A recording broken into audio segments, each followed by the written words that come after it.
yung buhay ng mga karaniwang mamamayan na hindi binigyan ng pagkakataon na umangat at makakita ng ibang pamamaraan para harapin yung kanilang mga pinagdadaanan.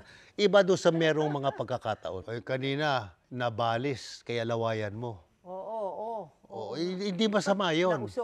Nausog, hindi masama yun. Kaya lang nga, kung palaging ganon yung pananaw mo at magiging solusyon mo, kawawa naman rin dahil hindi binibigyan ng ibang tulong na available. Kaya dahil hindi available sa kanila, ang pinaka-available ay laway. Libre yun la. Lawayan mo ko. Ang automatic na response ng isang mahirap na tao ay magpunta doon sa walang bayad o maliit lang bayad. Pupunta sa albularyo.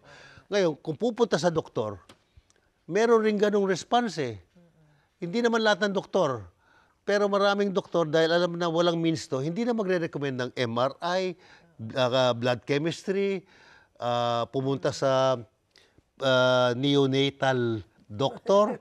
Kasi lahat yan ay may bayad. Mas madaling isipin, wala na akong magagawa.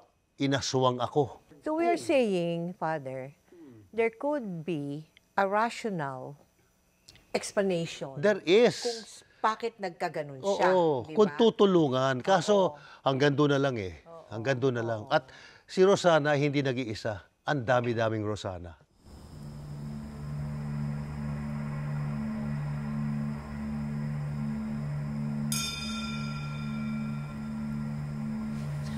Anak. Mahal. Kamusta ka? Ayos ka ba? Sa pakiramdam mo? Okay naman po.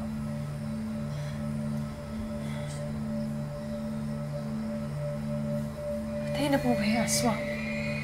Hindi pa. Kung babalik man siya o hindi, wala na tayong kasiguraduhan. Pero dapat hindi tayo magpadala sa takot. Kasi higit na mas makapangyarihan ng Diyos sa lahat. Kaya niyang turugin ang mga masasamang nilalang, ang mga aswang, at ang mga demonyo sa mundong ito. Kaya dapat patuloy lang tayo manghawak sa Diyos at tatagan natin ang ating pananampalataya. Tama, anak. Mama, magkakaroon pa ba ako ng kapatid?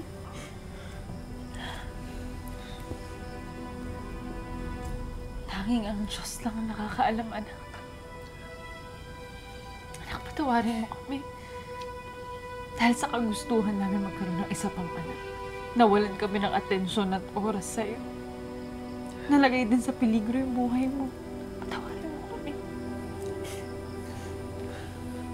Anak, kahit hindi natupad ang pangarap namin ng mama mo na magkaroon ka ng kapatid, masaya na kami. Ikaw ang nag-iisang prinsipe na mahal, na mahal, na mahal namin. Ha? Ha? Mahal na mahal namin yan. Mahal na mahal namin yan. Bango.